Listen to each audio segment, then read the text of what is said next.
The film begins with a girl on the seashore, contemplating something. Suddenly, a strange man appears, moving like a robot, and kidnaps her. He takes her away in his white van. In the next scene, we are shown a strange house, devoid of any furniture. Everything, even the floor and walls, was white. We see the kidnapped girl there. Meanwhile, we see another girl wearing all of her clothes. This girl, who had taken off the kidnapped girl's clothes, spots an ant on the clothes and stares intently at it, as if researching the movement of this ant. In the next scene, we see an alien ship in the sky, which, instead of landing, disappears into the clouds. The scene shifts back to the girl who had just worn the previous girl's clothes. She now lands in a mall and does a lot of shopping. She changes her appearance, dresses up beautifully, and then takes her car out onto the streets. She then lures a young woman she sees on the street into her car, pretending to ask for directions. They have a lot of conversations while in the car. The girl also asks her many personal questions about her, such as who she is in her family and whether she has a life partner. As they chat, the young man becomes so engrossed in her conversation that he goes to her house at her request. The way the young man walks at this moment gives us the impression that he's possessed. He's possessed by something else. He just keeps following this girl, seemingly unconcerned about the surroundings. The house feels like a dark world, with no furniture or anything else. We could now see his reflection on the floor, and as we moved forward, we discovered that the reflection was due to the area ahead being covered in a strange liquid. The boy continued to take off his clothes in a posed pose, and as he moved forward, each step carried him deeper into the black swamp. The girl, however, wasn't drowning. The boy, in that position, was completely lost. Even his mouth was submerged in the liquid. The girl looked back. The boy had completely disappeared into the liquid. So she moved on, put her clothes back on, got back into the van, and left. This revealed that this girl was working for a specific purpose, preying on men in this way, and now she was on the hunt for a new victim. This time, the girl arrived at a beach where she spotted a man practicing swimming, before she could ensnare him with her words.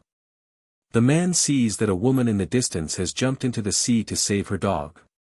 She couldn't save her dog, but she herself had reached a point where it was difficult to come back. The waves had trapped her, and she was unable to save herself. Her husband goes after her to save her. Seeing her trapped, the swimmer becomes enraged and jumps into the sea to save her. He rescues the man, but the man's wife disappears underwater, drowning.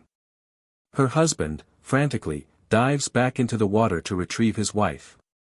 The swimmer goes back into the water to save the man and, with great difficulty, pulls him out.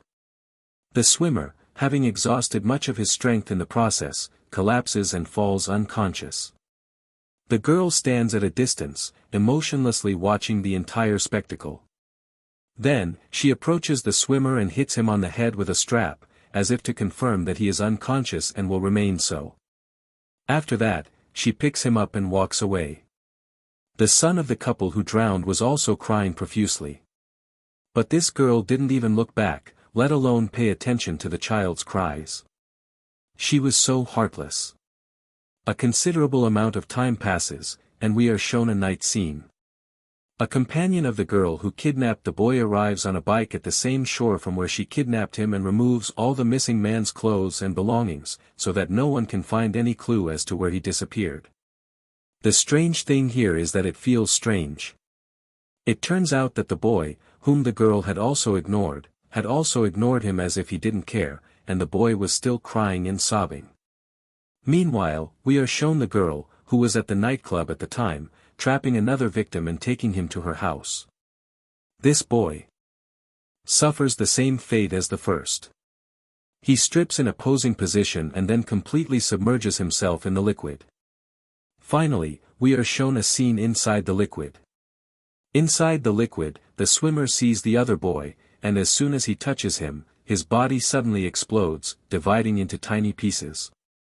Then, a vacuum-like machine begins to process and draw in all the pieces.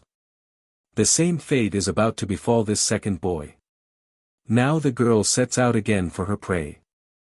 While she's on the road, a florist hands her a flower and tells her it was sent by someone in another car. The girl doesn't react. She grabs the flower, not even considering the blood on it. The blood wasn't particularly concerning, it belonged to the flower seller who had a severed hand. Similarly, the girl brings another victim into her house, and at this moment, the man who always follows her on a motorcycle, clearing up the trail of the missing men she's kidnapped, approaches her. They don't speak, they just look into each other's eyes silently, and then the man leaves.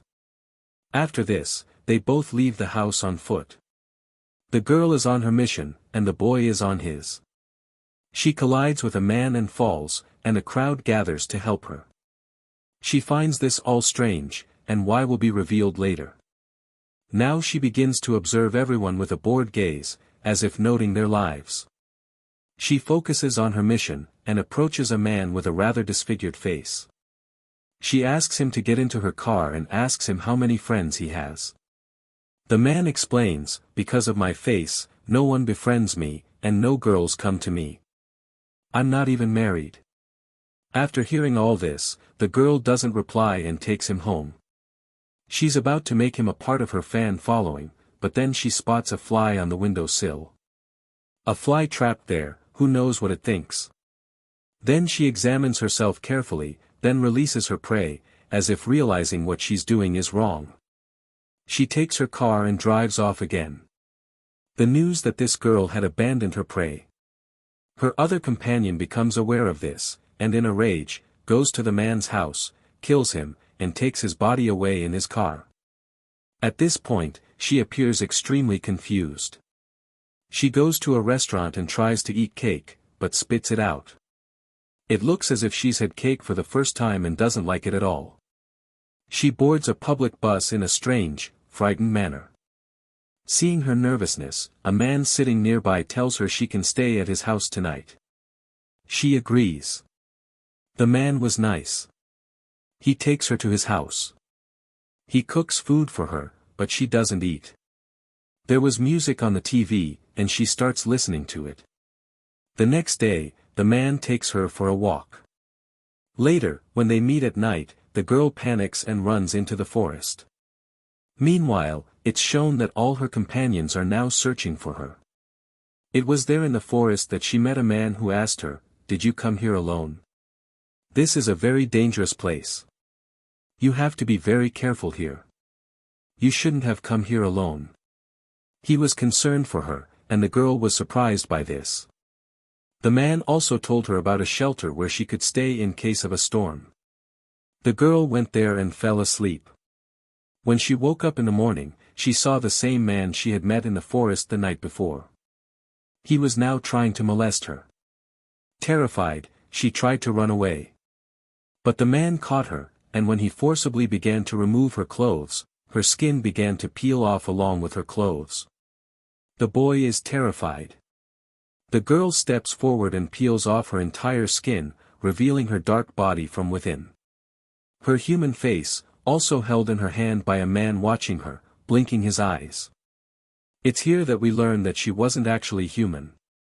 She was an alien, arriving in the same alien ship we saw at the beginning of the movie.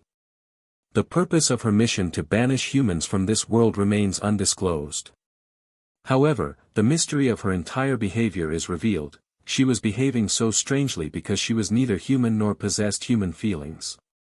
She had begun to understand humans, and this was not permitted during this mission. While she was still thinking, a man came from behind and poured gasoline on her, setting her ablaze.